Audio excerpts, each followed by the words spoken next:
Hey everyone, this is my first tutorial with an electric guitar in my hand. Here you go. It's a song by best German band ever in the world, in history. The Hirsch Effekt. Song's called Agitation, Agitation, in German, yes. And this is just the intro of that song, and I think I'm gonna do the rest of it too over the rest of this year because it's gonna take me that long, as it is a 10-minute song that just goes on forever with freaky parts. And well, this is just the intro. This is both an interesting etude for picking hand and for the left hand too, because of the, well, it forces some posture, some correct posture into your left hand that can be used in anything if you play it a lot. Basically, we have some chords that are picked through in a rather constant picking form in the right hand, and those chords change a little bit over time, but basically it's not too much you have to do.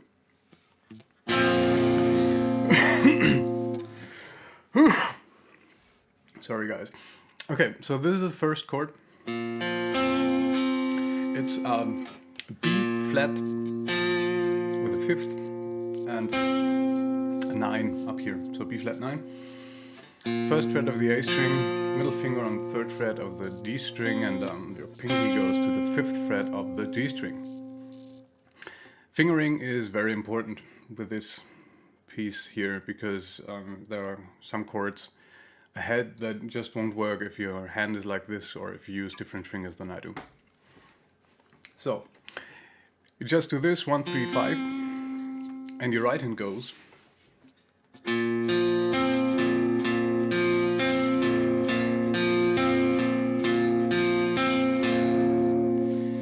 So those were the first two measures of this intro, and the thing is, your right hand always does 1, 2, 3, 4, and then it starts again.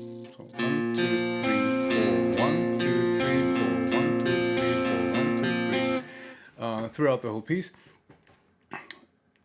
which leads to this doubling of the root note. It's always 4 and 1. 1, 4, 1, 4, 1, 4, 1. So, first chord. 1, 2, 3, 4, 1, 2, 3, 4, 1, 2, 3, 4, 1, 2, 3. That wasn't too hard. So, in comes next one. Your ring finger was, well, without a jaw right now, so you just put it down on the 4th fret and you release the index finger. Middle finger and ring finger and pinky stay where they were. So you got 4th fret of the E string, 3rd fret of the D string, 5th fret of the G string, which gives you a G flat 6. So here's the G, here's the major 6th, and here's a major 3rd to the G flat. A flat. I'm so sorry.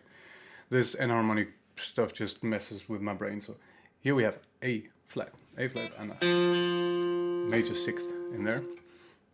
And the pattern is the same in those measures here.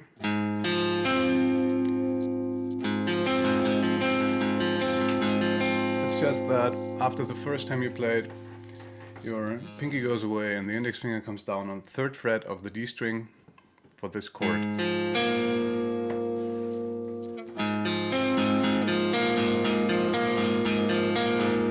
So the first two are a little something like this. 1, 2, 3, 4, 1, 2, 3, 4, 1, 2, 3, 4, 1, 2, 3, 4, 1, 2, 3,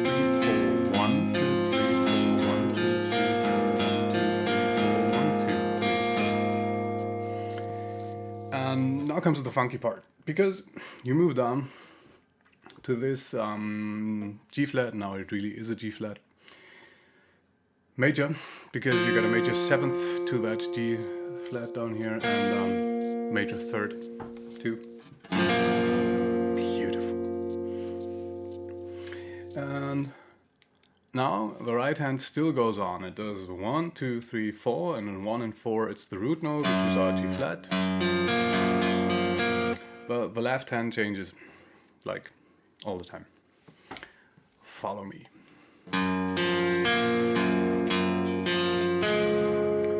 So, first thing is your pinky goes away.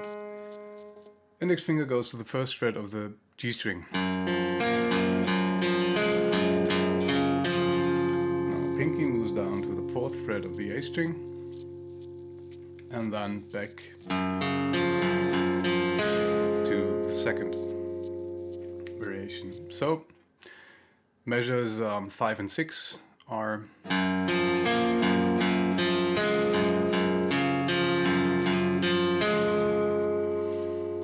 and then we got final measures 7 and 8. They start the same, so measure 7 starts same as measure 5. Now the index finger moves up to the first fret of the B string for a little C, and you go like this.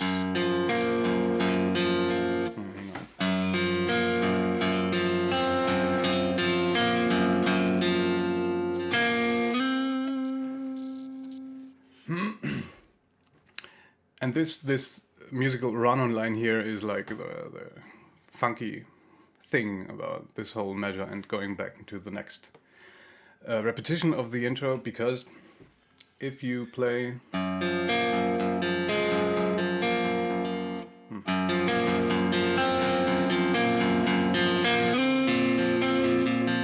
and you do the slide and you let it ring, then it's totally seamless, the transition back to the beginning. So back to this part.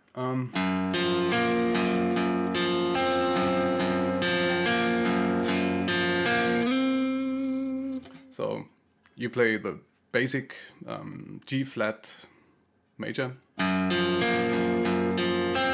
one with the C up here, back to the basic. And if you count it, it's 1, 2, 3, 4, 1, 2, 3, 4, 1, 2, 3, 4, 1, 2, 3, 4, 1, 2, 3, 4, 1, 2, 3. And then you're back at the beginning. And you can do, well, you can play this forever, and you should actually, because as I said in the beginning, it's both interesting for the right hand, because this does go on and on and on, and this whole string keeping thingy is it's a good exercise for your right hand to minimize the movements you use. As to the left hand, it is also pretty good exercise, because chords like this one, or hang on, this one later on, those are chords that only work if your hand comes up from below in a rather right angle to the fretboard and to the frets. The fingers are parallel to the frets, and there is no slant in your hand like this, because sometimes I watch my students play and I think to myself, guys, I don't want to see your thumb. And this is very important here, because if I saw your thumb and while you're playing this, there's no way on earth you could, well, do those chords.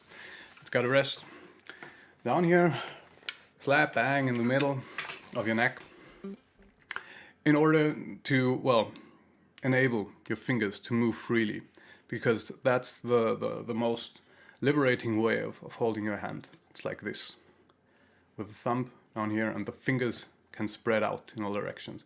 If you do this, then only your pinky can spread out, and the index finger is already, well, maxed out. So that's what this whole exercise is also good for. I'm gonna play it one more slow time, and then it's up to you guys.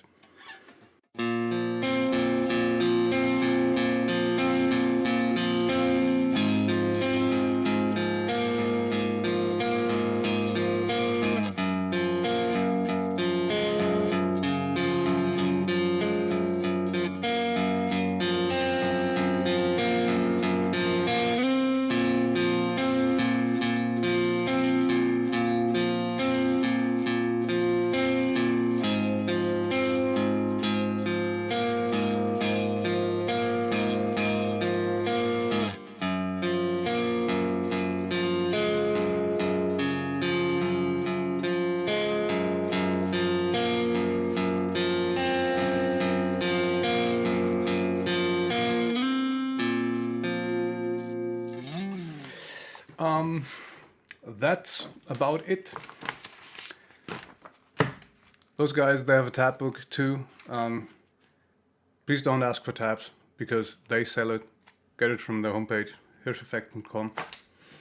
And yeah, good luck and fun with this one, and let me know if I should go on doing this, because I'd like to, but if no one cares, well, why should I then? Okay guys, see you.